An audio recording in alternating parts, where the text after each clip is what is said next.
This is the Wicked Weird Podcast. I'm Josh, and tonight I interviewed Medium Reis Armstrong, who recently developed his abilities to communicate with the dead after an intense psychedelic journey. Can psychedelics really unlock psychic abilities? Let's go deep. Giggity. All right, Reis, thank you for coming on the podcast, man. Of course, man, anytime. So, you've had a crazy couple months recently. You suddenly, spontaneously developed a ability that you would call mediumship? Mediumship. It's for people who have a connection with people who have crossed over to the afterlife. So like if someone has a grandparent that has passed over or anything like that, they come through me to give their loved ones information. And this recently happened? This recently happened, like not even a month ago. Well, tell me how it started. I took some shrooms for the first time by myself. Magic mushrooms. I know. Your first time? My first time. I took yourself? By myself. That was a mistake. I know. And I took a whole eighth. Oh, shit. Eighth. So like I didn't just go. I went. And like it was good, then it was bad, then it was good. But like the good part was good, but the bad part was bad. Well, they say the bad is good for you. It's like an ego death type thing. Oh my, it was truly a death in some sense. Like I died like 1,000 times. It's the best and the worst, isn't it? Seriously, but it was like I had just this like awakening moment, and I was like, none of this matters. Like this is all bullshit. Like none of this really matters. This is all fake, you know. Yeah. And I remember like crying and just crying and crying. And I was like, I'm the chosen one. Just yelling to myself like, yes, I'm the chosen one. Like I was like, I'm not crazy. Y'all crazy. Mind you, I'm talking to myself, so I'm really the crazy one. I get it, but I've been in that state of mind before. Yeah, and then like I seen a spider, and I was like, you know, why would I kill you? Like, normally I would, but like I was like, why would I kill you? Like, you've done nothing wrong to me. You know? Yeah. And it's just like this oneness with the world, and like since then, things have just been like just. But when that happened, when you say that oneness, but in that moment, you didn't have like a vision of like I'm a medium. No, I didn't have a vision then. No. So it's like your third eye or your chakra or whatever opened up, and then you were like able to take in new information. What it felt like, That's interesting. But I just remember constantly yelling that I'm the chosen one. So I don't know if that's anything to do with the mediumship, but I kept yelling that. Well, maybe I would say also if you're feeling the oneness when you're yelling out on the chosen one, it might be like a unity thing because like a lot of people experience that we're all one being under that circle. Like I felt that way too on mushrooms before. Okay. I felt like everybody was one. Yeah. So then you are the chosen one because we're all the same person. Wow. You know? Okay. Like what did someone tell me once? It was like just you've heard this saying before. Treat everyone that you meet as it's you walking another life. Yes. But now we know from like quantum physics and using psychedelics that, well, let's go quantum physics first, that there's a chance that we all emanate from the same source, the same unified field. Yeah. I'm not going to get into the details because I'm not smart enough to talk about it. But then on psychedelics, people feel that, you know?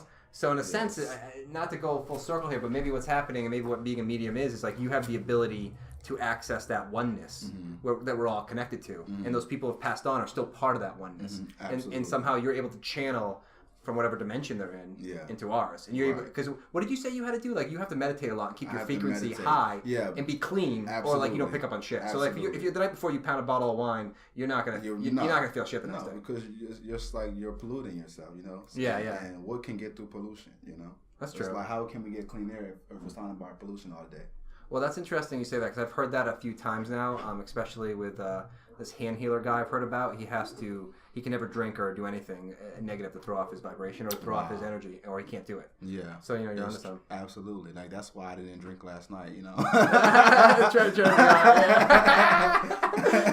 Hey, drink every once in a while, still fine. Get down. So, all right. And then the screenplay was the first sign. The first sign that, this is real. One day I wrote a screenplay for 2 actors that I was assigned to with this workshop at CBS. And the last scene that I wrote, it was a scene of the father crying. Well, he had a dream about his son who had died, and his son came to him in the dream, was saying that he was okay and everything like that. And then the actor who I gave it to, he just started crying because he was like, I had this exact dream about my grandfather. Really? And like once he said that, it was like just a switch had went off. And all of a sudden, I just saw these images and visions in my mind of a man named Logan who wore a blue bandana. And then so I asked my actor, and I was like, "Do you have any reference to Logan or a blue bandana?" And he was like, "Yes, my grandfather was a bull rider, and he wore a blue bandana, and I was going to name my son Logan." And I was like, "Wow, whoa, that's interesting, right, and cool that he was a bull rider, right." So wait, so you wrote something, and even without knowing it, you were already tapping in, kind of. Right, absolutely. And then once he said that, it clicked. It clicked.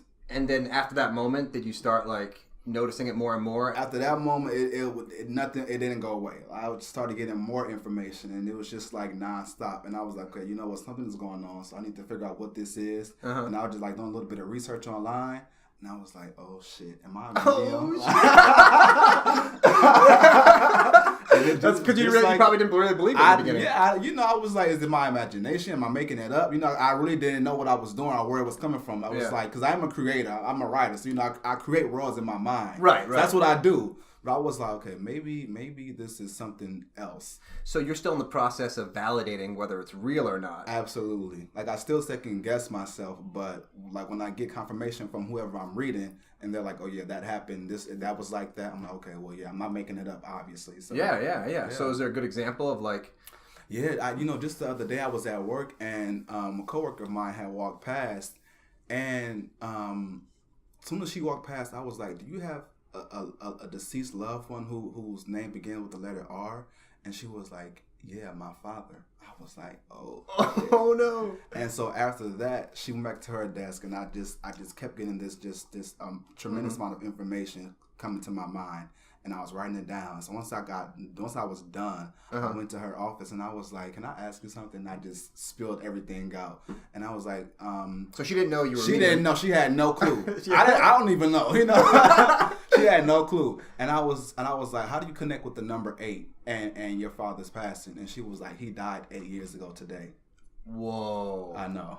So that's a moment where you probably were excited, but also it was solemn. Yeah, it was like a bittersweet feeling. Like, I'm glad that my information is correct, but sorry about your dad.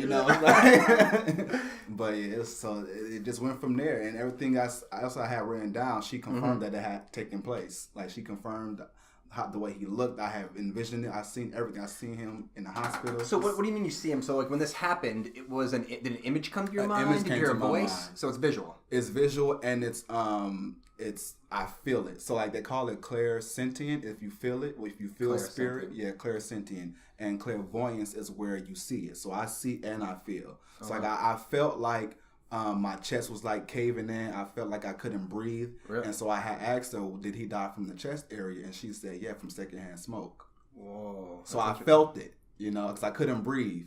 But I could also see him in the hospital bed. You could. I could see him in the hospital bed. So it's not like you're communicating with someone who's dead. It's like you're somehow accessing their memories. Yeah. Or do you feel like a communication's happening? I think it's they're showing me their memories. Oh, okay. I think they're showing me their memories. But even still, I think it's sometimes like I'm speaking with them as well, because things that happen after they've passed, I know about. Oh, really? Yeah. Huh. So it's like, you have an example? Yeah. What was this? This was somebody else. Someone's sister had a baby, but the baby was born after the mother had passed.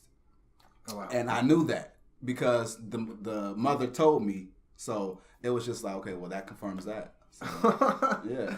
So what do you how are you dealing with this newfound ability? One day at a time, man.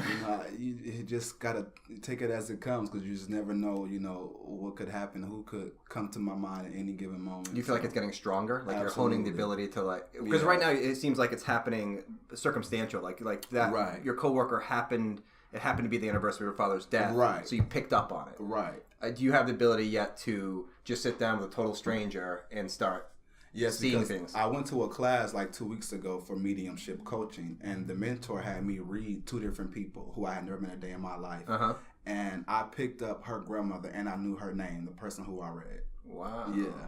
And like she was like that, no one has ever done that to me before. That would give me the chills. So after that, it was like, okay, this is real. This is my very first experience, like, in the class with it. And so after that, I was like, okay, yeah, this is legit. So I imagine like every day, you think about this a lot. This dominates your thoughts because it's like you suddenly develop like a superhero ability. Yeah. You know, you're like real life Avenger. Right. But you know what's crazy, because I used to watch this show called Long Island Medium. I don't know if you ever heard of it. I've seen her. And like I was always very interested in it, but I just never thought I would be the one who would receive the information. You know? Right. It was just a good show to me, but it's like now I'm her, you know, but you know, she's way more advanced. Yeah, exactly. Right. You know, she's way more advanced, but like it's like I'm doing what she's doing, and it feels good to help people give them a sense of healing. Oh yeah. And comfort that their loved ones are always there, that they're never going anywhere, and that they know what you're doing after they go on. You know, they keep up with you. They do. That's really interesting. Yeah. That's comforting to hear. Absolutely. It's a little spooky, comforting. Yeah. You know, it's depending on how you look at it, but like they never leave us. They never leave us. So are you picking up on your own past family members who have passed? No. You know, the thing is about that is that I feel like I know so much info already about my family members that I think I'll be biased and, you know, just pulling off of what I already know instead of just really receiving information from them. So I try not to even read people in my family. That's probably a smart idea. Yeah. Do you find like a lot of people now that they know you have this ability of randomly just can you read me? Can you read me? I've read like me, bro? Yeah. Like in the past, this week alone, I've read like 10 people like at work. Wow. Yeah. Is it successful every time? It's hit or miss, but for the most part, like they all are very satisfied with what I have to say. So, you know, of course, everything is not like. So take me through the process. How do you do it? So for me, I have to become grounded, which means just envision myself sitting on the earth and like the roots are coming from the ground to my feet and like wrapping me around. And they represent source energy, or absolutely, and just being grounded with the earth and being one with the universe. Yeah. And then I envision myself like in this bubble with like with light shining down on me, coming from the heavens. You know. Okay. And that's like higher power energy, you know, from the spirit source. So you're putting yourself in a meditative state and then connecting with spirit source. Absolutely. And then I pretty much say a prayer, and then I just receive information from that. That's interesting, because I've done a few things in life where I've had moments where I thought I've received information, but nothing like you're experiencing. Like for one, I did, I don't know if you've ever done a past life regression before. Yes. You have? Yes. Oh, we got to talk about that too. Yes. Because I did one of those, and there was parts of it where I was like, I could be making this up in my head, but there was a couple things where what I saw wasn't like a dream. Right. It wasn't something I was making up in my head. Right. It wasn't like I was on a psychedelic. It was something else. Like there was a clear vision suddenly that I can't explain. It didn't look like a dream. It almost looked like the edges were all blackened out and like almost like a vignette was on it and I could see. Okay. And like there's no reason. I mean, my first past life regression, I imagined I was a black guy in northwest Africa in 1864. Wow. And I was defending my tribe from an invading army and we all got wiped out and killed. Wow. And I remember like even getting stabbed. I remember floating above the scene where everyone died. Wow. And then I came out of it and then I was like, I don't know. Right. Well, that actually felt real. The next one I went through, I wasn't sure if I was making it up. It more fit like what I think I would envision. But the first one in Africa was like, it blew my mind. Yeah, and you would never think that. I would never think that. There's no reason when I would be like, just like some tribes dude. And like, I just remember what I looked like, and it was really bizarre. That's crazy. Yeah, it's so crazy. Wow. That's deep. But so I would love to get a reading. I don't know if you want to try. Oh, absolutely. You want to do one? Yeah, absolutely. So what do we got to do? So let me go into my meditative state, and then we'll see what we got. You know. All right. So we'll push pause, and then we'll go and we'll talk about it afterwards. Yeah. Okay. Cool. Let's do it. All right. We'll be right back in 1 second to you. All righty. Okay, we're back. So to explain what happened quick is Reis just sat behind me quietly for about 5 to 10 minutes and did his thing. And now we're going to read live what he came up with and see what's going on. Cool. Let's do it. Let's do it. Ready? All right. So the number 73 came up. So did she die during the month of 7 or the month of 3, or was she 73 when she died? She was 73 when she died. Wow. So that was the very first thing that came up. So that confirms that she's here at this exact moment. Okay, great. Does she have a nickname for you, or I kept hearing like a J name, like Johnny or Jeffrey or Good Old Boy? Or for me or her? For you. No, but her name was JoJo. So she had a nickname, JoJo. Oh, that was okay. Because I wrote down nickname, then I wrote down Johnny. So it was something J-O. So her name was JoJo. Awesome. Okay. Something Good old boy. I kept hearing good old boy, good old boy. Like, were you like one of her favorites or something like that? Or... I was, yeah. I was her favorite. You were her favorite? Yeah, one of her favorites. Hearing that, like, I was her early favorite. She had 9 grandchildren, so she definitely had favorites going down the line. Yeah. But I was one of the first favorites, one of the first 4 kids being born to her family. Yeah. Okay. Do J's run a lot of your family? The names that begin with the letter J? Let me think about that. I mean, I'm Josh. Not really. No, I don't think so. Okay. Do you have a little boy? I do have a little boy. Does he have blue eyes? Yes, he does. She knows about your son. Was she not allowed when he was born? She never came out. She met him several times. Okay. Yeah. Because he's 7 now, so he's definitely seen her a bunch of times. Okay. Because I wrote down little boy with blue eyes, and it was your son. So I guess that's her symbol of saying that she watches over him. Oh, that's cool. Okay. Any reference to a John, Jacob, or a Joseph, or a J name? J names just keep coming up in this reading. Huh. Well, let me think about that. I mean, I'm Josh. I mean, I don't know if that means anything. My grandfather's name was Francis. Okay. Joanne. Her name's Joanne. I mean, we called her JoJo, but it's Joanne. You're probably just picking up on her name, maybe. Okay. I don't know. Okay. I'd have to think about that. I bet some of the stuff you're going to say, like, I won't know. And then, like, half an hour from now, I'll be like, holy shit! Right. Do you know of a Madeline or a Maddie or an Madison, maybe? In what relation? Just overall? Just, yeah. No, nothing off the top of my head. Okay. Probably, though. I mean, I know some people with those names, but not related to my grandmother. Okay. Is your grandfather deceased as well? Yes. Because she brought him forward. They stepped together. What'd you see? I see a tall guy. Tall, not heavy set, but not in between, like slim and heavy. Has like a big personality, it seems like. Yeah, he definitely did. His name was Francis. He was what we call in New England a pissa. He was wicked pissa. Uh-huh. He was a hot shit, which is a polite way of saying a fun personality. Right. He was lovingly grumpy. Okay. I wrote down tall and big with a big laugh. Like he just had this big laugh. Yeah, he did. Okay. Yeah. Did he die of something to do with the liver? Oh, let me see. He had cancer. Was it liver? It was either liver or pancreas. I forget. Was it a stomach issue? Because I got stomach pain, so I don't know if it's something to do with like. Yeah, it was definitely down here. His cancer, because at the end, unfortunately, he definitely he needed help using the bathroom through like one of those things that's like comes out of your kidney. Oh, the catheter bag. Yeah, it was definitely liver or pancreas. I forget which one, but you're in the right area. Okay. Was that around 2001-ish or 2011 or something? A year in one. Huh. When did he pass? That was a while ago. I don't know the date on that. Okay. It was definitely at least 5-6 years ago. So 2011 might make 2011? sense. Yeah. Okay. It wasn't one. That was too long ago. Okay. So maybe 2011. I have to look that up though. I don't know. Yeah, if you got that right, then I'm officially going to be spooked out. Right. All right. Was he kind of very cantankerous towards the end, just like very not pleasant to be around?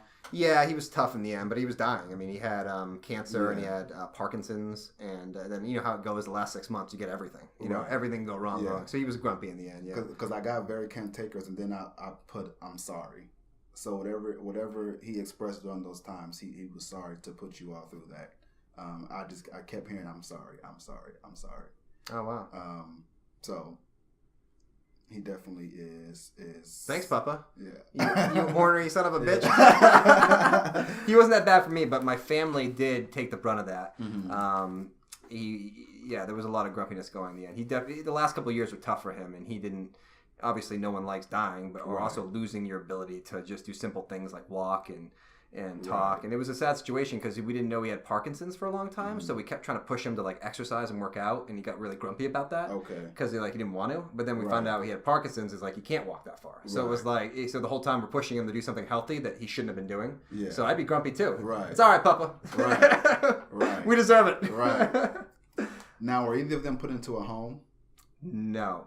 My other grandmother was. Okay. Neither one of them were. They both died at home. We both kept them at home. Okay. Because I saw somebody being in a home, but they didn't want to go into that home. My grandmother was in and out of the hospital, and she hated going to the hospital. And she was there extended periods of time, but she ended up ultimately passing. No, wait. She was in the hospital in the end, so she didn't want to do that. My grandfather passed at home. My grandmother did not. She did not want to be at the hospital. It wasn't a home, though. It was just the hospital. Okay. And she really wanted to go through the whole process with hospice at home. But the way it all happened, it ended up being at the hospital because she was there for something tragic that went on. It wasn't like she passed in the middle of the night. Like, she had to be there. So she definitely did not want to be there. She was super like, I don't want to be there. I want to be at home. And we all understood. But, when something crazy goes down, you got to rush to the hospital. And then you're there for a couple of days. Right. You know? Right. Now, was there anything to do with the lawsuit or something to do with someone being mistreated? In that situation? I don't think so. Or that could be something that I'm not aware of. Okay. Because definitely I am protected I'm the second oldest grandson, but they treat me like not anymore, but I for a long time they wouldn't tell me super serious things. I would just know the basics. They'd hide me. They'd shelter me from it. Because I was the youngest for a long time. So I don't know. There could have been something going on, but I definitely. Okay. Yeah, that'd be crazy if all of a sudden I found something out and was like, oh, shit. I think legally everything was fine, though. Did you receive an award or anything and you thanked her for it? You gave thanks to her? Yeah, because we won, my brother and I in 2009, before she passed, won the New York Television Festival for a pilot that we produced together, an independent pilot called Monster Brothers, which was about us looking for a sea monster in my local town. And we won Best Non-Scripted at the New York Television Festival. My grandmother was in it. Wow. So for like a couple scenes, and my brother thanked her in the acceptance speech, and we thanked her. But it wasn't like, it's all for you, Grandma. It was more like we did thank her. She was in it, but it wasn't as like, it wasn't like a documentary about her and like, oh, thank you so much, So it's yes, but not like the biggest deal in the world. More like, thanks, Grandma, for helping out. And he did do a formal thank you, so yeah, that happened. Okay, cool. Was she like a disciplinarian, but she was also very sweet at the same time? Yeah, she used to. She disciplined my brother a lot more than me, but we grew up in a time where it was still legal to put like Tabasco sauce in someone's tongue when they were misbehaving. Wow. So she would do that to my brother and I. And threaten us with it. It was really funny. And now it's funny. She definitely was. She comes from that generation where they're a little harder, but she was the sweetest, most loving grandmother. You know what I mean? Yeah, it's nothing negative or abusive. Yeah. More like we kind of deserved it. Right, absolutely. I see like she's a disciplinarian, but she's also the same person who would bake you pies and things like that. She was very grandma. Yeah. Okay, because I wrote down very sweet and peaches and pies and cool. Anything to do with her left hip or her left leg or anything like that? Did she have an issue with that? In the end, she had a lot of issues, and yes, there was something with her leg or hip specifically. I wish I remembered because it's been a while. It hasn't been a while, but it's like, yeah, she definitely did. She had a bunch of problems with her leg and hip. Yeah, that's 100%. I don't know exactly what though. Because I kept feeling like a pain and just wouldn't go away. So yeah, in the end, especially. Cool. Do any of you have a ring of hers and it's now turned into a necklace, like a wedding ring, or just a ring that she would wear, but it's now like on someone's necklace as a chain? I think my mom might. You know what I have to do? You know what I realize I'm going to do is that some of these questions I don't know, so I'm going to go research, and at the end I'll verify it. Okay. Because I don't know, but I think so. Yeah, that's weird. You said that. Okay. That's because you're pulling information that like I maybe not know as much, but doesn't mean it's not true. Yeah. You know what I mean? Because there's something my mom has from my grandmother that got passed down to her, and that it's a ring. I think. I don't know if it's on a necklace now. That'd be crazy. I'm gonna call my mom and ask her that though, because it's definitely something. Okay. Yeah. Let me know. Was she a smoker? Yes. Okay. Because I got smoking. I couldn't breathe. Like I had trouble breathing. So that signified to me that she was either a smoker or she was having chest problems towards the end. But yeah, so that was like very... She's definitely a smoker. Okay. Hardcore. Yeah. She wear glasses? Yep. Yeah. I see like a tiny, frail lady with glasses. She kind of puts me in the mind of Sophia Petrillo from the Golden Girls. Like just small but feisty at the same time. Yeah. I can see that. I keep envisioning that. She was an interesting character. She was so sweet to me, and everyone in town respected her, but she definitely had a mean streak in her. Yeah. It was like respect, 50% because you love her, 50% because you're a little scared. Yeah. But me, I was like the golden child. I could do anything. She loved me. It didn't matter what I did. That's funny you said that because I wrote down Golden Girls, and then feisty, like she was just feisty. She's definitely feisty. Yeah. She could be hard to deal with sometimes. Yeah. You know. Wow. Not out of the ordinary, I guess, but definitely, and especially in the end. Yeah. I guess everyone's difficult in the end, though. Yeah. You know. Any significance in 1985? I don't know. Probably. I don't know. Maybe traumatic or dramatic for you, or. When I was 6, I was born in 1979, 1985. Oh, okay. Well, you were a kid then. I don't remember. I remember I could probably think of something that's traumatic. To me or to her? To her relation to me? Is that what you're saying? Yeah. Huh. One time when I was 6, I always remember this. I got dropped off at her house, but no one was there, and I got really scared after school. Mm-hmm. And the school bus shouldn't even let me off. I was 6. Mm-hmm. But it's a small town. And I remember no one was there, and I ran up the street crying. But then she happened to come home at that time. And it was like my fault. I shouldn't have went there. I should have went home on the bus instead. It was a weird situation. And it was traumatic, but I don't know if that's what you're picking up on. Okay. It wasn't like, it's not one of those things where I'm not scarred for life because of it. For 10 minutes, no one was watching me. Right. Okay. Does she have I don't want to reach, Right. Does she have a brown Monte Carlo, or anyone have a brown 1980s-ish Monte Carlo? I'd have to get back to you on that. Okay. New Jersey. The problem is they're all on the East Coast. I'm on the West Coast, so I don't know. You know what I mean? I have to go look. I have to call and be like, you got a Monte Carlo out there? Right. Well, I mean, this was back then though. Oh, back then. Back then. Oh, that's tough. I'd have to really do some homework on that one. Okay. Yeah. New Jersey, is that where she's from? Originally? Yeah. No. Does she live there? No, New Jersey. It was New Hampshire. New Hampshire. Okay. Yeah. Okay. I kept picking up on New. I don't know if it was New Jersey, New Hampshire, New York, but it was East something New, the south side of the state. Oh yeah, you don't even know where I'm from. Yeah, I'm from New England, so yeah, that makes sense. Oh, okay. Yeah. Okay. Perfect. Cool. Because I wrote birthplace and home under that.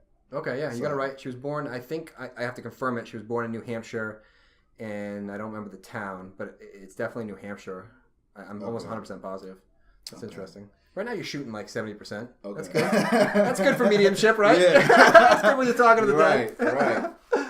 You know anyone named Claire, or someone with a C name in reference to your grandmother, maybe?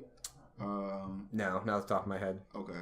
The problem is she passed on, and all her friends either passed on or I just haven't seen them in years. You know what I mean? Right. Any reference? Johnny Boy. That came up twice. Johnny Boy? Johnny Boy. Johnny Boy. Joshy Boy. That's what she used to call you? I think so. Joshy Pie? Joshy Pie. I was called Joshy Pie. Definitely called Joshy Pie. Joshy Pie. Okay. Yeah, not just her, too. Right. Okay. And the last thing was, what was it? Her gravestone. What about it? Were you there recently? No, a year ago I was there for a funeral, and I was there for when she was buried. Yeah. Did you put down flowers on her grave? I did. She says, "Thank you and I love you." I put that down. Oh, wow. Yeah, I put gravestone and I love you. So. Oh, wow. I see someone putting flowers on her gravestone. I did that once, for sure. Yeah. Okay. Yeah. I'm sure other people have done it, though. You know what I mean? Yeah. I've definitely done it. Yeah. So I don't want to... That could be anyone, but I remember specifically. Obviously, she wouldn't give you that information about someone else. Right. She wouldn't be like, "Yo, my third cousin, you never met, gave me flowers, bitch." You know, right. You know? Yeah. Well, yeah. There we go, man. All right. Well, that was interesting. So when that information came for you, how did it come to you? It just in visions. I would see things. Some things I would just have to kind of sort out, like the name. I would see, for example, it was the J name, but I couldn't tell if it was Johnny or Jeff. I just kept saying her name was Joanne. J. So that kept coming up. So that's why I was asking, do J's run in your family as first names? Because it just kept coming up. Yeah. Yeah. I'd have to look at the other side of the family, but I think I'm the only Josh. Yeah. Huh. I don't know. Well, that was interesting, dude. Yeah. That was pretty cool. Look at you're a medium in training here. You did well. I mean, there was stuff in there. I definitely. Some of it I'm like, you could almost say that about anybody who's died. Some of it was very specific. I would say she was 73 when she died. That was the very first thing that I wrote down. That's crazy. Yeah, that was cool. So what's next for you, man? What are you going to do? Are you going to join a small team of Avengers and change the world? Yeah. Man, I just want to really give people the sense of healing and just knowing that, there's more. There is life after life. Like it doesn't end here, and that our loved ones never leave us. So I'm really just trying to hone in on the quote unquote gift that I have, so I can do good with it. I feel you. That's I think that's great. Yeah. So, all right, buddy. I think that's our time. Cool. That was awesome. Thank you for coming on, and I definitely am gonna hit you back in a couple months to see how your development's going. Absolutely. Reese, I'm down. thanks a lot, buddy. No problem, man. Thank you. All right. Have a good one. You too.